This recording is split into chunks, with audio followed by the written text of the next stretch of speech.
Story 1, 15 months NC and back to square one. Hi, apologies if this is a long post. There is a lot to pack in for context, however I'll try to keep it as brief as possible. As a male I have very little outlets for these kinds of things, so appreciate any impartial feedback that can be provided or experienced with a similar situation. Me 34 broke up with my GF of 3 years approximately 15 months ago. Since then, we have gone strict no contact, blocked on everything, so no way to even know each other's well-being. We also don't share any mutual friends, so it's as comprehensive as it could be. We met originally at work, and after a longish period working together and becoming very close friends, we inevitably grew feelings for each other. Shortly after the final breakup, we had broken up for some small periods in the past but ended up back together. I knew this one was different. Post this final breakup, I had done some research into what I saw as quite strange behavior throughout the relationship, which struggled to make sense of, along with anyone I had comforted in during this period. Without internet diagnosing someone, I am confident she has some form of BPD. Throughout the relationship, I would constantly be accused of lying or cheating on her, which I was sure was some kind of projection, as I've never had these kind of trust issues with anyone in the past. She also had extreme fear of abandonment, which probably led me to pandering to things I otherwise should have not. But I really wanted her to feel safe. Throughout the relationship, her behavior became more controlling. I was allowed no female friends, despite all her friends being strictly males, many of which, if not all, I did not trust, and voiced many times that I was not comfortable with this, but obviously that boundary was ignored. Towards the end, I was being accused of leering at other girls when out with her, which was completely untrue and borderline unable to even speak to another female, such as a waiter, without being met with confrontation. This led to feelings of walking on eggshells around her, which sounds crazy for me to say as I'm a strong character, but did it as I truly loved her. But also I now know I have an avoidant attachment style, which also lead me to pander to this to some extent. I had deleted social media for her on request, and in turn made her delete Snapchat. I had re-downloaded this briefly at one point for non-nefarious reasons, as I have friends on there I otherwise have no contact with. I understand this was a breach of trust and probably added to her trust issues, but then I also found out she had Snapchat back, which unsurprisingly is full of males, including exes and people she had dated. One of the many double standards in the relationship. This led to a brief breakup in the relationship, which is important later in the story. An ex had contacted me at Xmas during this period of breakup, which we chatted briefly, but I was not interested in her, so this consisted of not much more than a Merry Christmas. During this period, my ex was abroad, back on Snapchat, posting provocative pictures of herself and dating other people. I hadn't even thought about that, as I really just wanted to get back with her during this period. After a month or so, we were back together, but not much had changed. Not long after being back together, I found an STD kit she had ordered, which she later claimed she just done because her friends were doing one. Honestly, this might be the dumbest thing I've ever believed. I'd laugh at it now if it didn't make me want to cry. Also, she had skis at her flat belonging to a man we both used to work with, who she had kissed in the past, and I made clear I didn't want her having contact with. The final straw was she woke me up in the middle of the night after having a dream that I was cheating on her, and she requested to look through my phone, which I allowed as I had nothing to hide. She found my ex's number in there, which I forgot I had, which came from that brief conversation we had at Xmas. Although I understand why this may have looked different, this name stood out given she had already deleted all girls' numbers in my phone, including friends, spouses, and family. I later requested to look through her phone, which she was very cagey about, and any time I would get close to something she didn't want me to see, she would grab it back. Amongst hundreds of messages from men, but I had seen enough in male group chats where they were more than inappropriate. What I had failed to mention is that during our entire 3-year relationship, she never mentioned to any of her family and all but maybe 4 friends that we were dating, despite me knowing her sister outside of our relationship from the same workplace. I had introduced her to all of mine, including my parents, something I always hated, as I know some males won't respect boundaries, especially if they think she is single. Fast forward 15 months and my suspicions were right. I spent over a year trying to reconcile all these inconsistencies. I found her Reddit profile and post openly discussing this, along with other lies of omission, some of this too personal to discuss, but really hurt me that she never discussed these with me. This has sent me back 15 months into what feels like square one. I'm not eating and feel physically sick. Despite all the negative I may appear to have posted here, she really is an amazing person.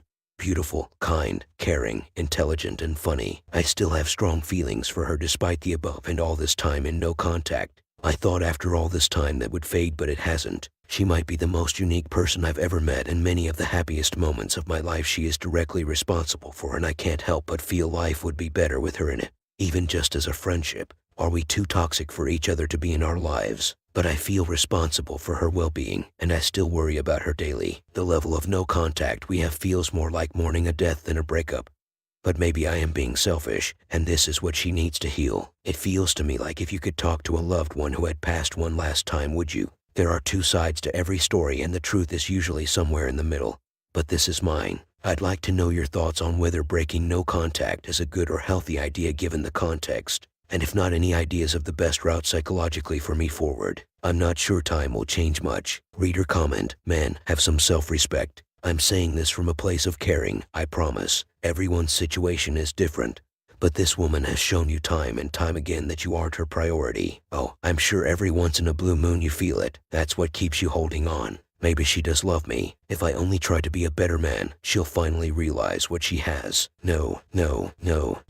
You are doing well after 15 months of no contact, right? Your mental state was getting better. You had some more confidence. You were happy. Guess what? You find her Reddit stuff is akin to a 15-month sober man taking a hit of heroin. Get away from her, man. Start your journey back to the guy you were a few weeks ago. Read no more Mr. Nice Guy. Not all of it will apply to you, but I bet some of it will. It will help you learn your tendencies to seek that validation from your GF. Finally, as a man, it's so hard to go through this. We all know what you're feeling as we felt it and still feel it today. Listen to me when I tell you this: your worth as a man, as a person, is not linked to your ability to care for and love this woman. You are so much more than that. Be strong, cut her off again, and get back to being the person you truly want to be. Original poster. No, I appreciate it, and sometimes that's why the forums are useful, as people close to you just tell you what you want to hear. It's difficult to convey who you are on here, but I assure you the book isn't required. It certainly isn't a validation thing, but I agree with what you say. I think it was a mistake looking that up. Sometimes it's better not to know, especially if they no longer care for you. I just find it odd that after this time I still care, as typically that's not aligned to my personality. Reader comment, it does not sound like there's really a modicum of mutual trust in your all's relationship with one another. Personally, I say it's time to move on and acknowledge this is not a relationship that, even if you reconciled, would not be healthy long term. Original poster. I think I'd say the same thing if I was given third-party advice too. And maybe an intimate relationship would be difficult for us and we'd revert to old ways. But do you not think it would be possible to have a friendship that may help heal wounds on both sides? If you truly care about someone, is it really best to never acknowledge their existence again? The difficulty is knowing whether this would set them back on their healing path. Or better at two. Should I even want this? I'd like someone experience if this has ever worked or had a positive result for them. Or do I literally mourn this as a death and accept the only person I've ever loved I'll never see or speak to again? Reader comment, wishing you the best of luck. I would just remind yourself you need to keep moving forward and doing things that get you there instead of looking back. Counseling, therapy might help you figure out how to do that more fully. Original poster, yeah, I think you're right. Despite how this post may come across, I very much do have my life in order. Have a nice house, car, good job, and I'm shape and never had a problem attracting girls. This just felt different, you know. Story 2. My wife cheated. We have been married nearly 4 years and together for nearly 8. We have a 1-year-old daughter. Together, our relationship was becoming distant, and my wife stopped sharing things with me and would never initiate physical contact. I think I first noticed this about 12 months ago. I thought it was down to stress, and she has a tough time with the baby, postnatal depression and medication. I did talk to her and raise my concerns, and she said she would work on our communication.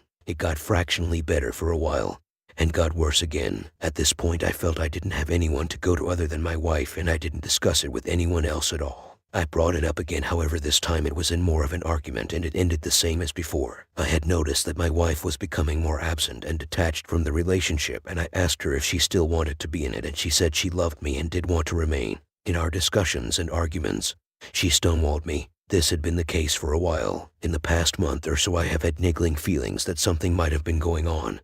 This was mainly based on my intuition rather than anything else. I was considering unlocking her phone, following her, or putting a tracker on her car, but I decided not to, as it was an invasion of her privacy, and essentially wrong. Then I saw a message on my wife's phone asking if she was free for a call. It was from her male best friend. I was with her the rest of the evening, and she didn't make any calls. I then realized that this was probably a regular occurrence and that she was hiding it from me. I then decided to take action. I unlocked her phone and could see that there were lots of messages from this guy. There were also regular phone calls for weeks that I had no knowledge.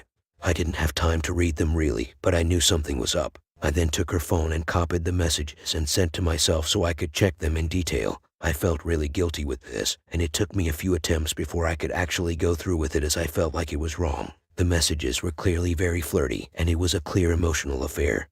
But there were parts which were on Snapchat and also parts which had clearly been deleted. With the information I decided to confront my wife. She admitted it was inappropriate but said it was just good friends and that there was no romance. I asked her if it was anything more, if there were any photo exchanges or physical encounters. I told her to look up what an emotional affair was, and she conceded that it was inappropriate. I asked her again if there was anything more and she said no. She didn't know that I had seen her messages on her phone. I asked if I could look, and she said if I wanted to, but there might be hurtful things about me on there. So we left it at that, and I said if she wants it to work, she has to be honest and tell me if there is anything else. I left it a couple of days and spoke to her. She said that she had contacted the guy and said they couldn't talk anymore and to have no contact for a while. I asked her why she didn't speak to me about this first, and she said because she thought I needed space. I said, do you not think I might have wanted to be involved in that and that I might not want her to speak to him ever? She said she thought I might say that. I then reiterated how if there is any chance of reconciliation, I needed her to be honest, and she said she was. I then said that I wanted to look at her phone. I went through and showed her messages and grilled her. She admitted to sending suggestive photos on Snapchat but said she sent nothing more explicit,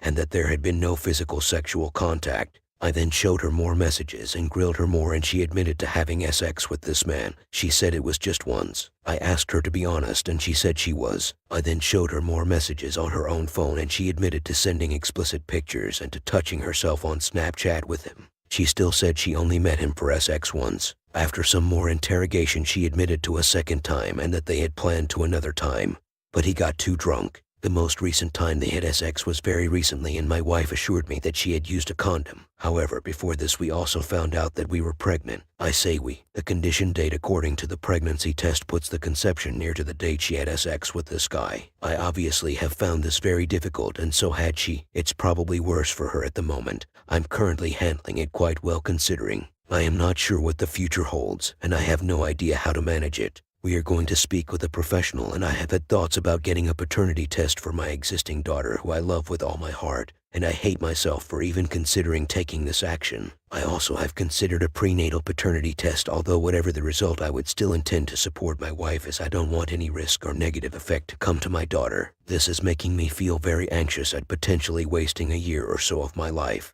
I want to be open to repair and build a new relationship with my wife, but I also know I deserve better. I know a marriage is about making the other person the best they can, and I do try to do this and still want my wife to thrive and heal whatever we do, and despite what had happened, I do still love her. The main reason I would like to see if it can work is for my daughter, but I understand that even if we both genuinely try, it might not. I know this is a long message, and thank you to anyone reading and offering any constructive comments or wishes. Reader comment: was there any remorse? Original poster: yes, significant regret mixed with self-pity and a touch of potential remorse. The initial dialogue was, I don't want to lose you. I feel alone. I don't have anyone to turn to, etc. I appreciate that she had issues with being self-centered, hence the affair, and I understand that affair fog can cloud. I am waiting to see more remorse, or if she continues to just focus on how this is making her sad. I have pointed out how her use of language makes it clear she isn't particularly bothered about my feelings, which maybe I should have held back to see if she came round to that herself. We will have to see. Reader comment: I highly suggest for you both to get into individual counseling and see a couples counselor. Therapy has helped me realize a lot of things and helps clear away the fog. Original poster: WS is organizing IC for herself prior to us doing MC. Story 3. Update on my state. Divorce. Hello. I copied and pasted my original thread that I posted in the divorce subgroup back in early October. My STBXW is now moved out and I have my boys 50% of the time. I find myself having more bad days than good days. I'm still struggling and just cannot understand why my ex would throw away everything we built together. She claims she's not pursuing the AP, which I think is BS, but I'm trying hard to not even care. I'm just so upset about my boys now being in a broken family. My 4-year-old has been acting up and the separation is clearly hurting him. STBXW just doesn't seem to care. I don't get it. I'm content with the settlement proposal, which goes in front of a judge in March. I can at least say I'm financially okay, but mentally and emotionally, It's been a real struggle. I've talked with family, I work out a lot, pray, meditate, etc. I just don't know how to get myself out of this depression. I have a great job and I'm physically healthy. I just can't shake the mental and emotional sickness. Any help is appreciated. Story 3. Wife is divorcing me for her AP.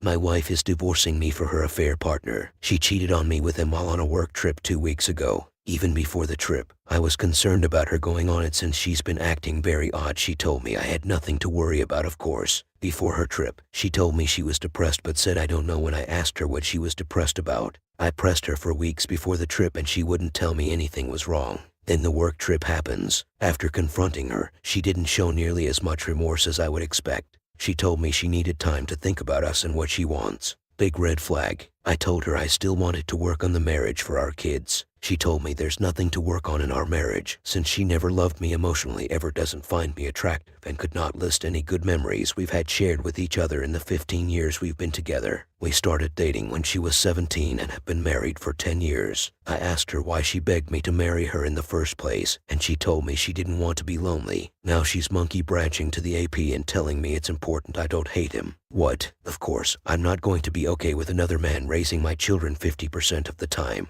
let alone the AP. She told me to see a therapist. Where am I going wrong with this? I was cheated on, now being divorced for the AP, and was then told the last 15 years of our relationship had been a lie. The good news is my appetite is coming back and I'm starting to sleep better. I've always worked out, will certainly continue to do so, but I'm starting to eat healthier as well. Can anyone out there help me through this nightmare? Reader comment. Opus. I don't think I have heard such a deliberately cruel declaration said by a spouse ever. Although I would believe her decision, I would take the rest with a grain of salt. The thing is, you need to not take her poison and feel bad about yourself. This is on her. Work on yourself and in as much as possible go to NC except for kids. Don't let her take any more of yourself. Seek therapy. Keep on course and you will find happiness again, maybe more than you ever thought possible. Original poster. Thank you. I wish I was over-exaggerating my comments, but I'm not. Reader comment. I suggest you read this internet article, The 4 M's of Infidelity, Why Cheaters Cannot Leave Their Affair Partners. It will ring more than a few bells for you. Edit. Insist that you use a court-approved co-parenting apps for all future communication regarding the children.